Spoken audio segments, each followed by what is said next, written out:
ना मौसम बात करेंगे मध्य प्रदेश में गिरते क्राइम ग्राफ की। जी हां, 7 महीनों में, बीते 7 महीनों में मध्य प्रदेश के अंदर अपराधों में गिरावट आई है। यह बात हम नहीं कह रहे, इसका खुलासा हुआ है एससीआरबी के जारी आंकड़ों से। भोपाल पुलिस हेडक्वार्टर ने ये आंकड़े जारी किए हैं, जिनके मुताबिक पिछले 7 महीने में क्राइम में 3.53% की कमी आई है। आंकड़ों के मुताबिक गैंगरेप में 19.01%, महिलाओं के साथ क्रूरता दहेज प्रताड़ना में 3.23%, छेड़खानी की वारदात में 9.85% की कमी आई है। इस तरह महिलाओं के प्रति कुल 7.91% की कमी आई है। इसी तरह संपत्ति संबंधित अपराधों 23.22% की गिरावट वहां भी देखने को मिली है। तो वहीं हत्या जैसे गंभीर अपराधों में 7.15% की कमी आई है।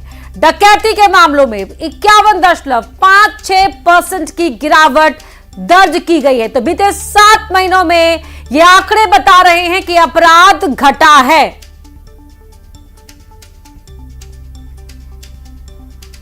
अच्छी खबर यह है कि एससीआरबी के डाटा के अनुसार मध्य प्रदेश में क्राइम का ग्राफ कम हुआ है। भोपाल के पुलिस कमिश्नर हरिनारायण चारी मिश्र इस वक्त हमारे साथ मौजूद हैं। सर, अच्छी खबर, और आपने जो सख्ती बढ़ाई उसका नतीजा है?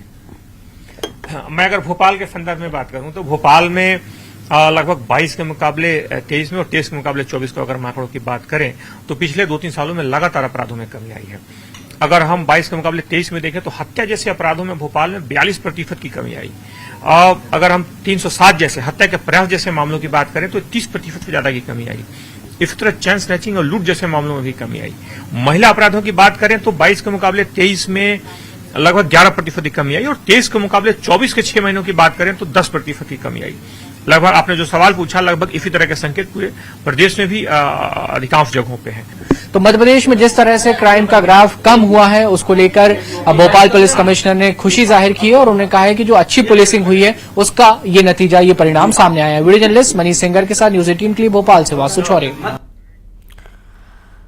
तो इन आंकड़ों पर राजनीति गर्मा गई है। कांग्रेस इसे सरकार के आंकड़ों की बाजीगरी करार दे रही है। तो कांग्रेस के पूर्व विधायक शैलेंद्र पटेल कह रहे हैं कि अपराध के आंकड़ों में बहुत ज्यादा फर्क नहीं है।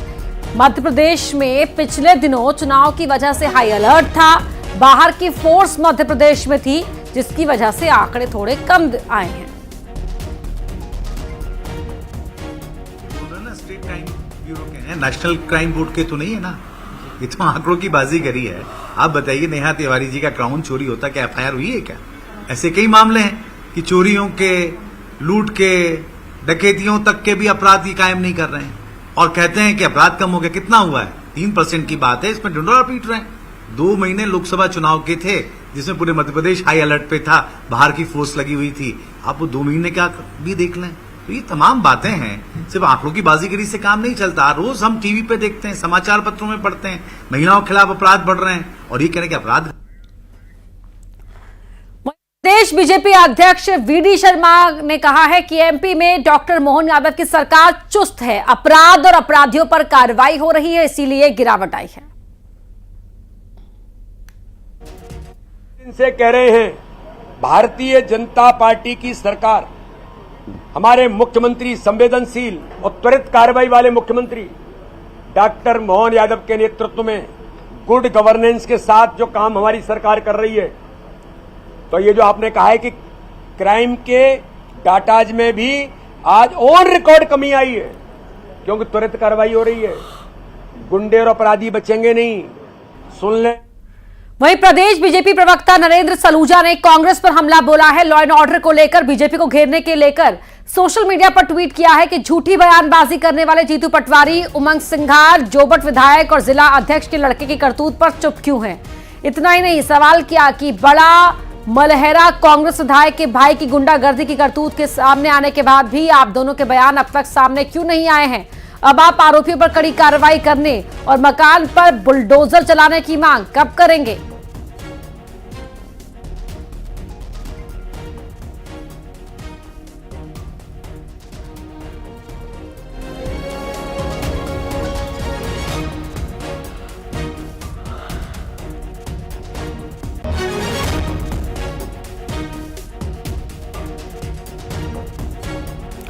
हमारे साथ वासु चौरे हमारे सहयोगी भोपाल से लाइव जुड़ रहे हैं और साथ ही दो मेहमान हिमानी सिंह जी हैं, कांग्रेस की प्रवक्ता, और बीजेपी के प्रवक्ता है मिलन भार्गव जी, वो भी जुड़ गए हैं। मिलन जी और हिमानी जी, आप दोनों का ही बहुत बहुत स्वागत है। वासु, पहले मैं आपसे शुरुआत कर लेती हूँ। जो ये आंकड़े आए हैं, पुलिस अपनी पीठ थपथपा रही है, लेकिन जरा इन आंकड़ों के बारे में बताएं। बीते 7 महीनों के ही है ना ये आंकड़े? निश्चित तौर पर देखिए 7 महीनों के आंकड़े जो हैं 2024 के पहले 7 महीनों के ये आंकड़े आए हैं और क्राइम का ग्राफ इसमें कम दिखाई दे रहा है कंपेरेटिवली। अगर आप देखें 23 और 24 के आंकड़ों में, तो जाहिर तौर पर पुलिस अपनी पीठ थपथपा रही है। पुलिस को अपनी पीठ थपथपाने का एक मौका भी मिला है, लेकिन दूसरी तरफ वो तमाम सारी तस्वीरें हम रोजाना अपने दर्शकों के सामने लाते हैं, जब लूटपाट होती है, डकैती होती है, खुलेआम सड़कों पर गुंडागर्दी की तस्वीरें होती है, महिलाओं के साथ अपराध होते हैं। ग्राफ भले ही कम हो गया हो, लेकिन पूरी तरीके से कानून व्यवस्था पुख्ता हो चुकी है। लोग बेखौफ होकर सड़कों पर घूम रहे हैं, महिलाएं बेखौफ होकर सड़कों पर घूम सकती हैं। अभी भी वैसे हालात जो हैं वो नहीं है। काफी और बेहतर काम करने की जो जरूरत है वो कहीं ना कहीं समझ में आ रही है और ग्राफ जरूर आ गया है। लेकिन बीजेपी और कांग्रेस के इस पूरी मामले को लेकर अपने अपने तर्क हैं, सियासत भी हो रही है। कांग्रेस का ये कहना है कि आंकड़ों की बाजीगरी कर रहे हैं और ये एनसीआरबी के आंकड़े नहीं है। वही बीजेपी कह रही है कि हम लोग ने तत्काल कार्रवाई की है, इसलिए इस तरीके की जो स्थिति है वो बनी है। जी ठीक है वासु, लौटेंगे आपके पास। हिमानी जी, मैं आपसे चर्चा की शुरुआत कर लेती हूं, क्योंकि अगर देखिए प्रदेश में क्राइम का ग्राफ कम होगा तो ये तो पक्ष विपक्ष दोनों के लिए अच्छी खबर है, क्योंकि जो अपराधी होते हैं अपराध करते वक्त देखते नहीं कि ये बीजेपी से है या कांग्रेस से है। अगर कोई आम वोटर की भी हम बात की जाए तो फिर क्यों नहीं है कांग्रेस को इन आंकड़ों पर विश्वास? देखिए, मैं अपनी बात की शुरुआत करने के लिए परसों की एक घटना का जिक्र कर लेती हूँ कि परसों एक बच्ची ने अपनी छेड़खानी की शिकायत, अब उसके कॉलेज के पास लड़के उसे छेड़ा करते थे, उसने अपने भाई से शिकायत की। उसका भाई बातचीत करने गया तो उसका आपने एक वीडियो देखा होगा, उसकी गाड़ी को पूरी तरह फोड़ दिया गया, उनको मारा पीटा गया, रिपोर्ट नहीं कराई गई और पुलिस ने मामूली मारपीट की धाराओं में केस दर्ज किया। पहले तो केस दर्ज करने के लिए तैयार नहीं थे। तो आंकड़े कम होने का तो आप एक ये भी कारण मान सकते हैं कि रिपोर्ट दर्ज नहीं कराई जाती है बहुत सारे। अभी एक महू का एक केस, आर्मी वाले और उनके परिवार के साथियों के साथ बहुत दुर्दांत घटना हुई। उसमें भारतीय जनता पार्टी के प्रवक्ता एक चैनल पर बैठकर मेरे ही डिबेट में बोल रहे थे कि कुछ तो अपनी व्यक्तिगत भी सुरक्षा का ध्यान रखा जाना चाहिए। वो इस तरह के अगर आप रिपोर्ट दर्ज नहीं करेंगे और अगर आप इस तरह की ढीलमुल कार्रवाई करेंगे तो आंकड़े तो ये क्या, इससे भी और कम भी आ सकते हैं। तो इसलिए इन आंकड़ों पर विश्वास नहीं है। मध्य प्रदेश में पिछले 2-3 महीनों में अपराध के तरीके बदल गए हैं। आप सोचिए, महिलाओं को मुरम में दबा दिया जाता है, महिलाओं के साथ मारपीट होती है। आज ही की न्यूज में एक रिपोर्ट है कि पिता अपनी बेटी को पैदा होने पर दुत्कारता रहा और 2 साल तक उसको मामा के यहाँ छोड़ना पड़ा। जब वो वापस आई तो पिता ने रेप करके उसकी हत्या कर दी। तो आप ये बताइए कि ये क्राइम तो बहुत समय से चल रहा था, रिपोर्ट नहीं हुआ, इसलिए उसकी जो वो थी इस हद तक बढ़ गई कि रेप और मर्डर के बाद वो चीज संज्ञान में आई। अभी सागर का परसों का केस है कि 4 लोगों ने आत्महत्या की और आत्महत्या इसलिए की क्योंकि पुलिस ने सही से जांच नहीं की थी। उनके परिवार के 2 लोगों को जेल में डाल रखा था, लगातार दबाव बन रहा था, महिलाओं के पास कोई साधन नहीं बचा। तो अपराध का तरीका बदल गया है और आप इस तरह से तो कितने भी आंकड़े और कम करके भी बताए जा सकते हैं। ऐसा मानी जी, देखिए पुलिस ने कार्रवाई नहीं की, पुलिस रिपोर्ट लिखवाने में हिला हवाली करती है, वो सब मैं बात मानती हूँ, लेकिन एक पिता अपनी बेटी के साथ अगर कोई हैवानियत करता है तो ये तो मनोविकार भी है। ये तो यहाँ तो है, हर गरीबार घर के अंदर पुलिस नहीं झांक सकती है, तो इतना तो हमें देखना भी होगा। लेकिन जो मैं आ रही हूँ हिमानी जी, मैं आ रही हूँ लेकिन इंदौर में 20 साल के एक लड़के का मर्डर हो जाता है भरी पब्लिक के सामने, वो है लॉ एंड ऑर्डर का मसला। चेन स्नैचिंग हो जाती है घर के सामने से, वो है लॉ एंड ऑर्डर का मसला। तो उस पर हम रियायत बरतने के मूड में नहीं है।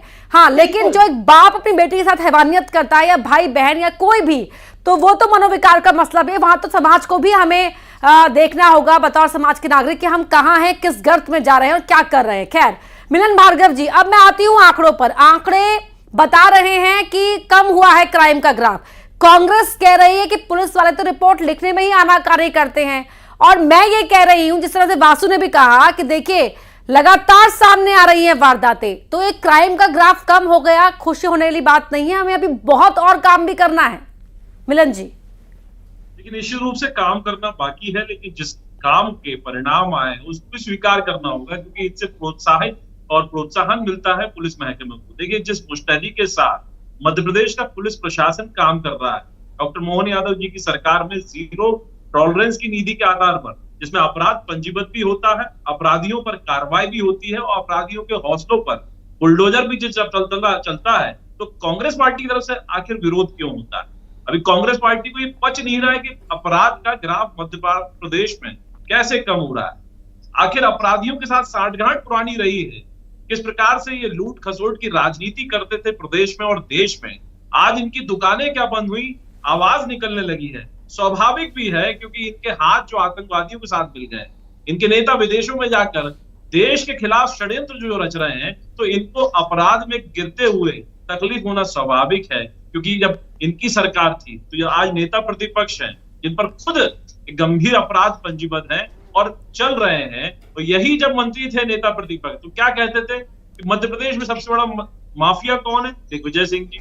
सबसे बड़ा खनन माफिया कौन है? दिग्विजय सिंह जी। आप तो कार्रवाई नहीं कर पाते थे, लेकिन आज डॉक्टर मोहन यादव जी की सरकार है जो नेस्तनाबूद भी कर रही है इनके इरादों को और अपराधियों की धरपकड़ कर। नहीं, लेकिन वो तो कह रहे हैं ना कि अपराध करने का स्टाइल चेंज हो गया है। बस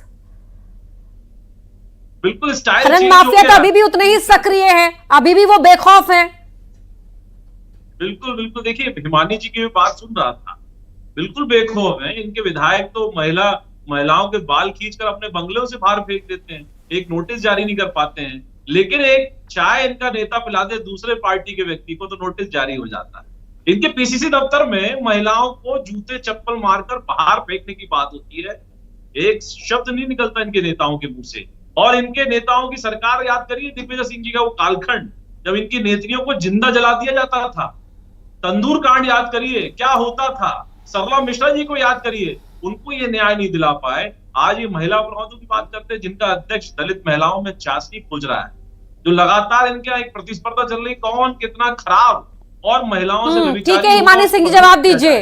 उस पर क्यों कार्रवाई नहीं कर पाते हैं ये लोग? अनम्यूट कर लीजिए अपने आप को हिमानी जी। मैम मैं अनम्यूट ही हूँ। जी हाँ, बताइए। 20 साल से इनका शासन है मध्य प्रदेश में और ये बिल्कुल ऐसे बात करें जैसे 7 महीने पहले ही शिवराज जी इनकी पार्टी से ताल्लुक नहीं रखते थे। अगर इतने दिनों में आप नेस्त नाबूद नहीं कर पाए, कुछ परसेंट के आंकड़ों में कमी आई है, जबकि इस तरह के अपराध हुए मध्य प्रदेश में जो पूरे देश में सबके रोंगटे खड़े करने वाले थे कि महिलाओं को मुरम में दबा दिया गया या इस तरह की चीजें। दूसरी, अभी आपने एक बात की कि कहीं ना कहीं सामाजिक जागरूकता की जरूरत है। आप देखिए कि जिस तरह भी महिलाओं के प्रति या किसी भी अपराध के प्रति कुछ सामाजिक कारण होते हैं, बेरोजगारी होती है, शिक्षा होती है, जागरूकता की कमी होती है, उसके प्रति लोगों को जागरूक करना किसका कर्तव्य है? यदि जनता भीड़ जो है अगर किसी मर्डर केस के साथ में खड़े होकर वीडियो बना रही है, किसी काम में वीडियो बना रही है, तो उन जनता को, उस भीड़ को इतना जागरूक करना किसका काम है कि यदि आप इस आपको पूरी सुरक्षा मिलेगी, उन अपराधियों से आपको खौफ में आने की जरूरत नहीं है। मैं आज ही की एक घटना बता रही हूँ, एक न्यूज़पेपर की हेडिंग है कि एक टीआई के केबिन में भारतीय जनता पार्टी के एक नेता ने एक, नहीं आप एक साथ मत बोलिए क्योंकि किसी की बात समझ नहीं आएगी। हाँ, धमकी दी कि मैं आपकी वर्दी उतरवा दूंगा और गुस्से में उस एएसआई ने। हिमानी जी, बीजेपी वाले तो जोबट के विधायक का भी किस्सा आपको याद दिला रहे हैं ना? जोबट वाले विधायक का क्या मसला है, जरा बताइए। उनके बेटे का नहीं, बिल्कुल अपर्णा जी, आप ये बात बताइए कि कोई भी अपराधी हो, किसी भी अपराध में पुलिस का काम है उसके ऊपर जांच करना। यहाँ आप टीआई के केबिन में बैठकर एक एएसआई को धमकी दे रहे हैं कि मैं वर्दी उतरवा दूंगा। एक यूथ कांग्रेस के अभी कार्यकर्ता का वीडियो वायरल हुआ था कि आप अपराधी को मेरे हवाले कीजिए और वो पुलिस वाला अकड़ गया था कि आप मुझे इस तरह से दबा नहीं सकते। मिलन जी, आपको डिबेट करना थोड़ा सीखना होगा। दोनों लोग बोलेंगे तो किसी को, दर्शकों को कुछ समझ में नहीं आएगा। आपको बोलना है तो आप बोल लीजिए, मुझे बोलने के लिए बोला गया था, मैं इसलिए बात कर रही हूँ। अगर आप चाहते हैं कि कोई और, ठीक है, एक मिनट, नहीं ओवरलैप मत कीजिए। मिलन जी, मैं आपको दूंगी काउंटर करने का पूरा मौका। 1 मिनट रुक जाइए। जी हिमानी जी, अपनी बात कंप्लीट कीजिए।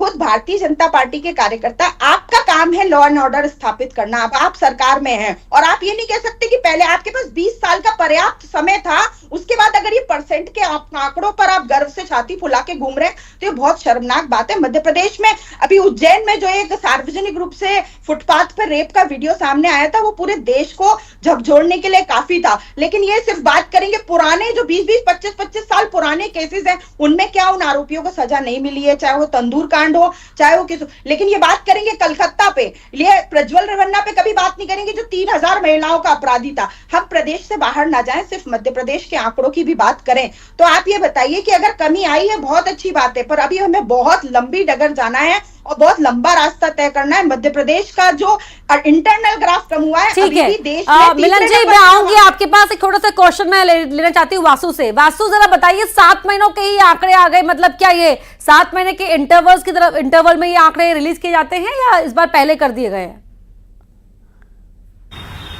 बिल्कुल, देखिए एससीआरबी के आंकड़े जो हैं वो कंपेरेटिवली साल में करीब ऐसा देखा गया है कि 2 बार आते हैं, 6 मंथली या 7 मंथली, और उनको पिछले साल के आंकड़ों के हिसाब से कंपैरिजन उनका किया जाता है और उस आधार पर ये रिपोर्ट तैयार होती है कि क्राइम के ग्राफ में कितना सुधार हुआ। अभी पूरी डिबेट हम लोग देख रहे हैं, दोनों ही दलों के नेता एक दूसरे पर आरोप प्रत्यारोप जरूर लगा रहे हैं, लेकिन जहां मॉरल की बात होती है वहां पे एक सवाल मेरा ये भी मेरे जहन में आ रहा है कि जब टिकट बांटे जाते हैं तो बीजेपी और कांग्रेस दोनों ही दलों के नेता बड़े पैमाने पर ऐसे प्रत्याशी उतारते हैं जिनका आपराधिक रिकॉर्ड रहता है, जिनका कोई ना कोई क्राइम से वास्ता रहता है, या फिर बाद में उन पे तमाम तरीके के बड़े एलिगेशंस जो हैं वो लगते हैं। तो लीडर ही वो होता है जो समाज की दिशा तय करता है, समाज के लोगों के लिए आइडल बनता है। तो क्या बीजेपी और कांग्रेस अपनी जिम्मेदारी को समझेंगे कि हम लोग ऐसे लोगों को अपना नेता बनाए, अपना प्रत्याशी बनाए जिनका क्राइम का रिकॉर्ड ना हो, ताकि समाज में भी एक अच्छा मैसेज आए? और क्या नेता इस जिम्मेदारी को समझेंगे कि छोटपुट जो झगड़े होते हैं उसमें थाने में पुलिस को फोन लगा दिया करते हैं और कभी किसी की पक्ष लेते हैं और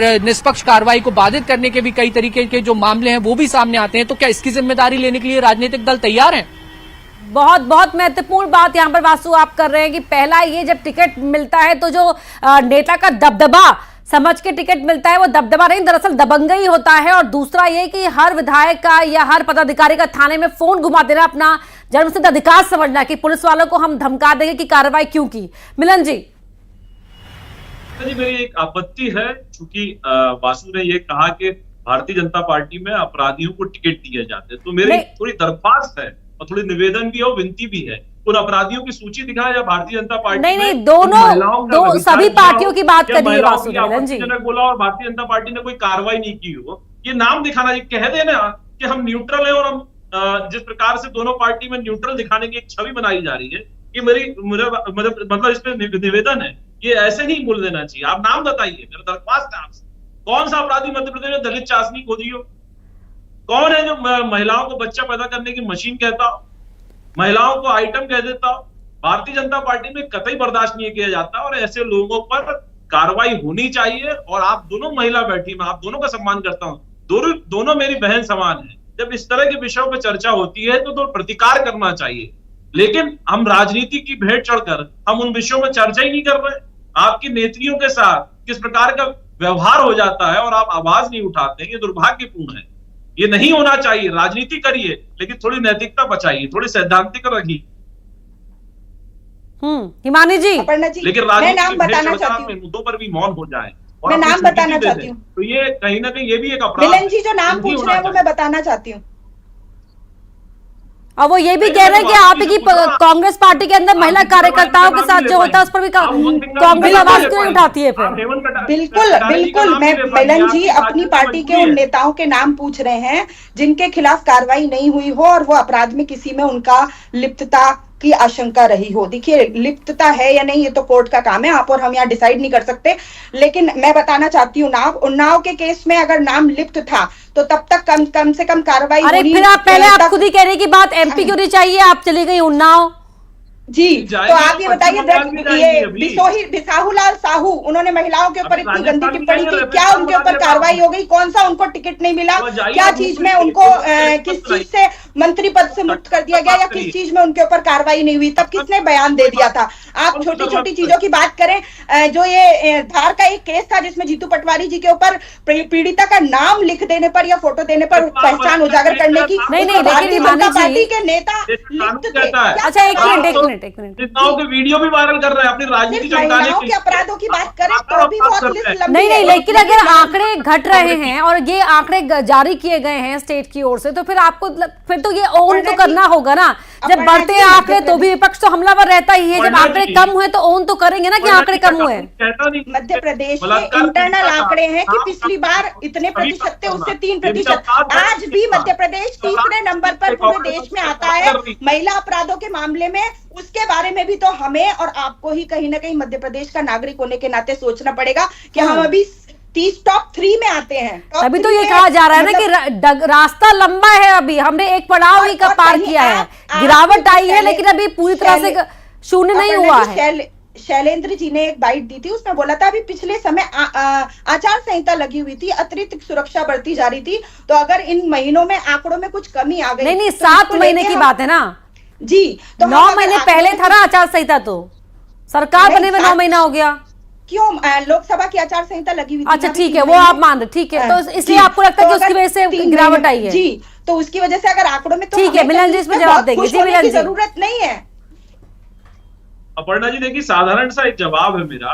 हाँ, यदि हम कह रहे हैं कि हमारे यहाँ अपराध पंजीबद्ध हो रहा है, कार्रवाई हो रही है, और हिमानी जी कह रही है यहाँ पंजीबद्ध नहीं होते, तो प्रतिपक्ष कर रहा है, घर में बैठ के राजनीति कर रहे हैं, एसी कमरे में बैठ के राजनीति कर रहे हैं। आपके कर्म कहां जाते हैं, आपका धर्म कहां जाता है? यदि एक भी ऐसा मामला बता दीजिए। मैंने बताया शुरुआती उसी मामले से की थी अपर्णा जी, मैंने उस मामले से ही आप शुरुआत की थी कि बच्ची ने छेड़छाड़ का आरोप लगाया और पुलिस ने आरोपियों का केस दर्ज किया परिवार के खिलाफ, महिला का और उसके भाई को पीटने का केस मामूली धाराओं में बहुत दबाव के बाद मीडिया के इंटरफेयर के बाद दर्ज किया गया। इतना समय था मेरे पास। हिमानी जी, मिलन जी, बहुत बहुत धन्यवाद आपका इस बातचीत में जुड़ने के लिए। वासु आपका भी धन्यवाद। और जो आंकड़े कम हुए हैं, आंकड़ों की बाजीगरी बीजेपी बता रही है, लेकिन कांग्रेस बता रही है,